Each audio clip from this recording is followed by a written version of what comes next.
사랑은 영원하리라 라는 제목으로 은혜를 나누고자 합니다. 우리가 요즘에 어르신들을 제가 보고 장례도 여러 번 치르면서 제가 느낀 것은 참 세월은 너무나도 무상하게 급속도로 흘러가고 있습니다. 혹자가 이렇게 말합니다. 이 또한 지나가리라. 다 지나갑니다. 다 지나가고 지나가고 우리의 성공도 지나가고 우리의 모든 것도 다 지나갑니다. 시대에 따라서 우리는 우리가 지나가는 것들, 우리가 스쳐가는 것들을 거기에 우리가 애착을 가져서는 안 됩니다. 오늘 말씀을 우리가 읽었듯이 시대에 따라 사물의 가치는 변합니다. 요즘 우리가 살고 있는 시대에는 소금이 너무나도 흔합니다. 하지만 옛날에는 소금이 참 귀했습니다. 그래서 지금까지 그 봉급을 솔트에서 따온 샐러리라고 우리가 부르고 있습니다. 그 정도로 옛날에는 소금이 귀했습니다. 또 콜럼버스가 미국 대륙을 발견할 때쯤에는 후추가 금값이었습니다.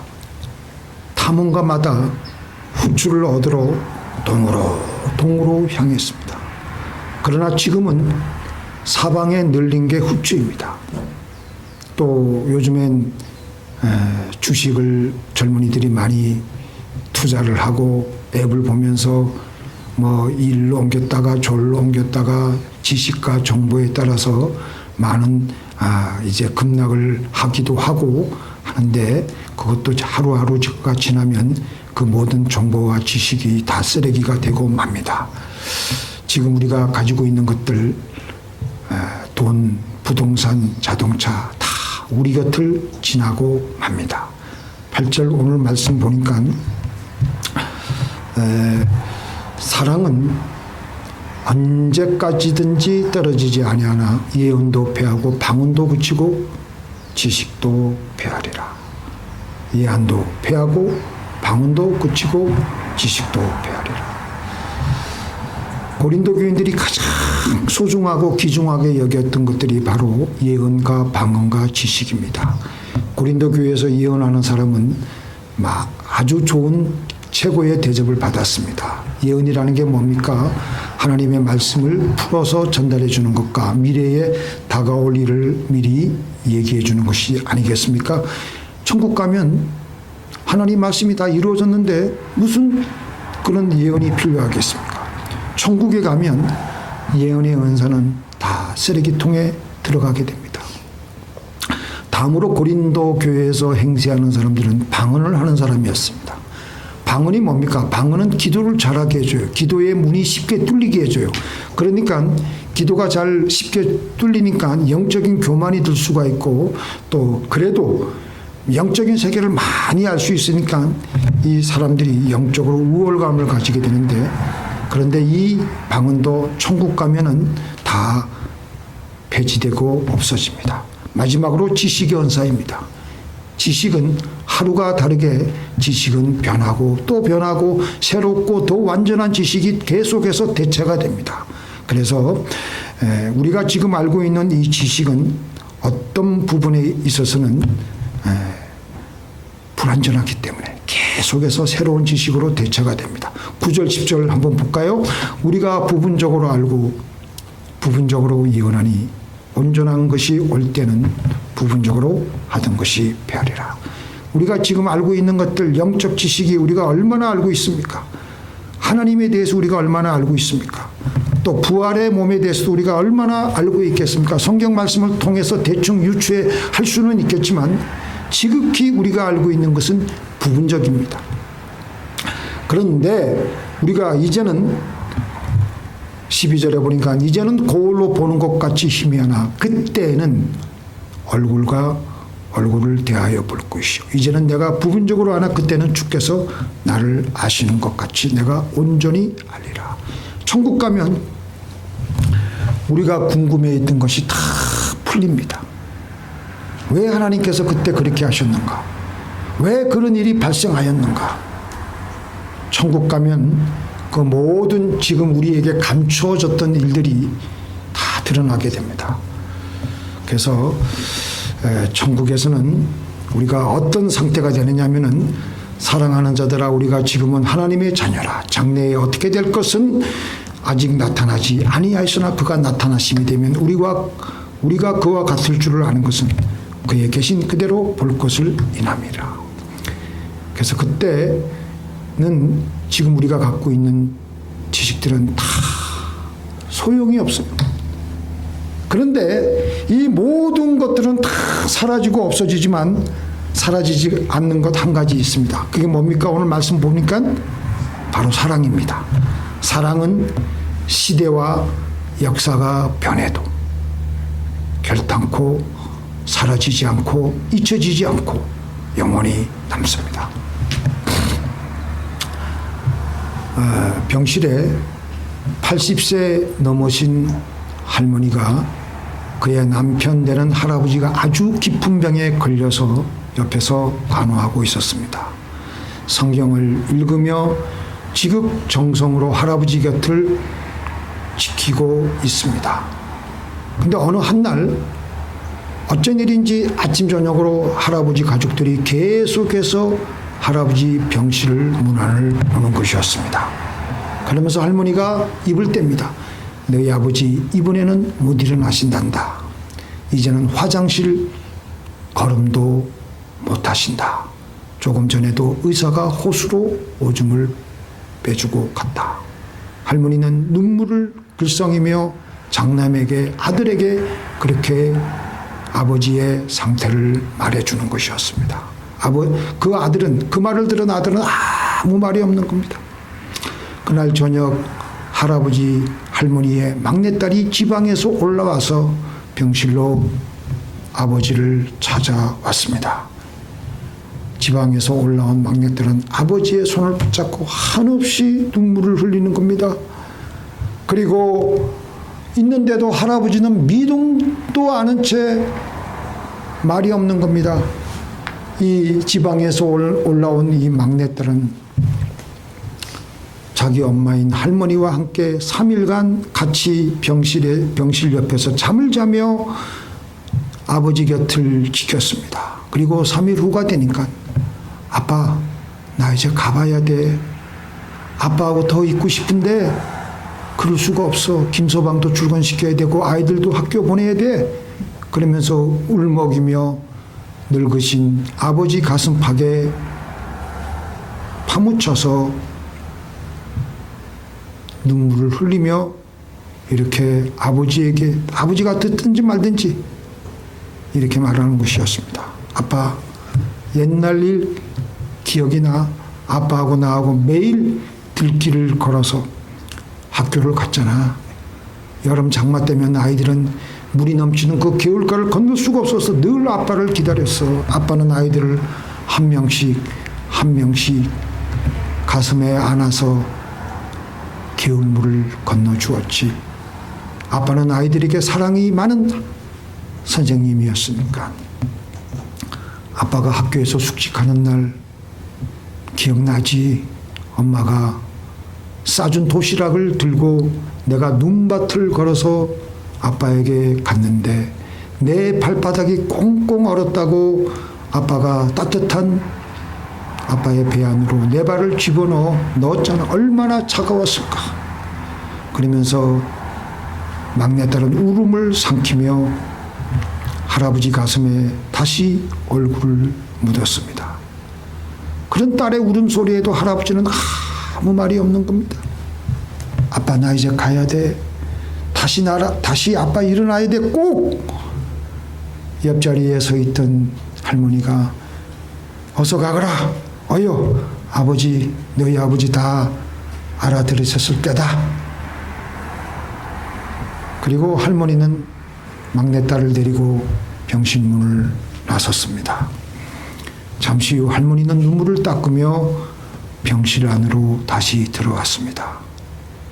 그리고 조금 전에 자기 남편에게 이렇게 말하는 겁니다. 조금 전에 나간 아이가 우리 막내딸이라고. 당신 사랑을 많이 받았잖아요. 응석바지로 자라 지금도 아빠 하잖아요. 이제 제 아버지 눈이나 감아야지. 뭐 감으면 와야지. 뭐 아버지를 그렇게 끔찍이 좋아했는데 아버지 얼굴을 마지막으로 본다고 생각하니까 저 아이 가슴이 얼마나 찢어지고 슬펐을까. 바로 그때 할아버지가 가쁜 숨을 몰아쉬면서 이문자 이렇게 해달라. 그렇게 해서 할머니의 부축을 받으며 할아버지는 한 걸음 한 걸음 병실 창가 쪽으로 걸어갔습니다. 할아버지는 힘겨운 숨을 고르며 창밖을 살피는 겁니다. 창문 밖 멀지 않은 곳에 정문 쪽으로 걸어가는 그 막내딸의 뒷모습이 보이는 것이었습니다. 할아버지는 힘겹게 오른팔을 들었습니다. 유리창 너머로 보이는 딸의 뒷모습을 어루만지며 할아버지는 차디탄 유리창만 계속 쓰다듬었습니다. 딸을 향해 마지막 인사를 하는 할아버지의 눈가에 눈물이 가만히 흘러내리는 것입니다. 그리고 딸을 그렇게 보낸 후에 할아버지는 눈을 감았습니다. 이렇게 아버지와 딸이 서로 사랑을 이 지상에서 주고받았던 것은 영원히 남을 겁니다. 아주 어렸을 적의 일이지만 딸은 아버지로부터 받은 사랑을 생생하게 기억을 하고 있는 것입니다. 아버지도 그 딸이 태어남으로, 그 딸이 자람으로 그 딸로부터 받은 기쁨과 그 딸로부터 받은 사랑을 못 잊어하며 이제 영혼을 향해 저 세상으로 가는 길목에서 딸의 가는 모습을 한 번이라도 더 보려고 마지막 힘을 그렇게 내었던 것입니다. 우리 사람은 하나님의 형상대로 지음받았습니다. 하나님께서 그렇게 말씀하셨습니다. 근데 하나님은 사랑이시지 않습니까? 그러면 우리는 사랑의 형상으로 지어졌다는 말입니다. 그래서 우리 안에 사랑으로 꽉 들어찼을 때 우리는 가장 만족하며 행복할 수가 있습니다. 우리는 사랑받고 사랑하도록 지음받은 존재입니다. 웨스트민스터 대소요리 문답 1항에 보면은 사람이 제일 가는 목적이 뭐냐? 하나님을 기뻐하고 하나님을 영화롭게 하고 그를 영원토록 즐거워함에 있다. 이게 뭡니까? 하나님을 영화롭게 한다. 하나님께 사랑을 하고 하나님을 사랑하고 그리고 그를 영원토록 즐거워함에 있다. 그건 뭡니까? 하나님으로부터 사랑을 받도록 지어졌다는 것입니다. 사랑받고 받은 사랑을 다시 하나님께 돌려드리고 또 하나님의 형상대로 지원받은 다른 이웃들에게 그 사랑을 줌으로써 우리는 사람의 제일 가는 목적을 이루게 되는 것입니다. 우리들은 이 땅에 살다 보면 정신없이 살다 보면 자기가 걸어가고 있는 인생에 있어서 어떤 일에 파묻혀서 우리 삶의 원래의 목적을 잃어버리고 일, 돈, 성공하다가 결국 죽을 때는 아무것도 남기지 못하고 허망하게 뼈저린 후회를 하며 죽습니다. 그래서 어떤 분이 이런 글을 썼습니다. 죽을 때 사람들이 가장 후회하는 것이 무엇이냐? 죽을 때 가장 후회하는 5가지를 간추려서 이렇게 적었는데 그 오스트레일리아의 그 호주에 있는 한 요양원에서 말기암의 환자들을 계속 돌보던 그 간병인이 그분들을 계속해서 말년에 그분들의 그 말하는 것과 이런 것들을 다 모아가지고 간추려 보니까 한 5가지가 죽을 때 후회하더라는 것입니다. 첫 번째, 이들이 아니죠. 우리도 마찬가지일 수 있습니다. 다른 사람의 시선과 기대에 맞춰 자신의 삶을 살았던 것을 죽으면서 후회했습니다. 남을 의식하는 바람에 내 꿈을 이루지 못한 것을 후회하더라는 것입니다. 두 번째, 일을 너무 열심히 한 것. 주로 남자들이 여기에 많이 걸리는데, 직장생활 하느라고, 내가 좀 더 일을 하느라고, 좀 더 돈을 모으느라고, 좀 더 성공하느라고 가족들과 따뜻한 사랑을 나누지 못한 것을 안타까워했습니다. 셋째는 감정 표현에 솔직하지 못했던 것. 타인들과 평화를 유지하기 위해 자신의 감정을 억누른 것이 지금의 병으로 이어진 것이 아니겠느냐라는 후회를 하였습니다. 네 번째는 옛 친구들의 소중함.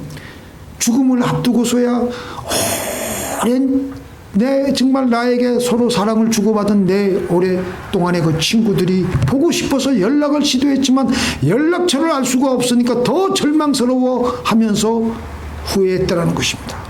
마지막은 내 행복을 위해 노력하지 못한 것입니다. 이 5가지 후회를 뭉뚱그리면 결국은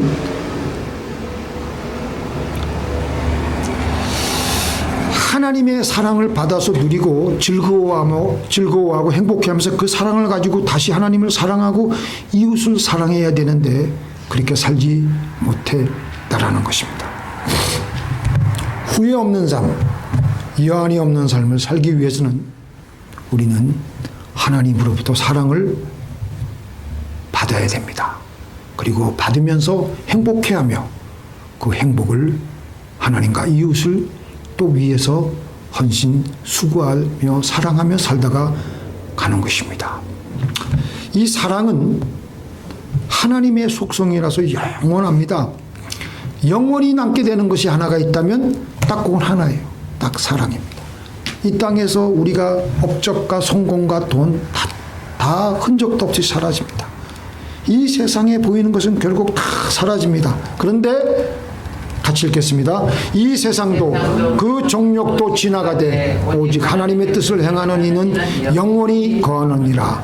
하나님의 뜻을 행하는, 하나님으로부터 사랑을 받고 사랑을 하는 사람들은 영원히 남는다고 했습니다. 우리의 건강도 점점 약해져 가고 있고요. 우리의 재산도 우리 손을 다 떠나고요. 가족도 사업도 우리의 성공도 우리의 업적도 우리의 실패도 언젠가는 다 사라질 것들입니다. 그러나 사랑은 영원히 남습니다. 예수님께서 그래서 뭐라고 말씀하시냐면요. 같이 읽겠습니다. 또 누구든지 제자의 이름으로 이 소자 중 하나에게 냉수 한 것이라도 주는 자는 내가 진실로 너에게 이르노니 그 사람이 결단코 상을 잃지 아니하시리라. 아무리 보잘것없는 행위라고 할지라도 나에게는 별로 도움이 안 돼 보이는 것 같을지라도 내가 그 사람을 사랑하는 마음으로 그 사랑의 행위를 한 그 자그마한 행동은 하나님께서 기억하고 계신다는 것입니다.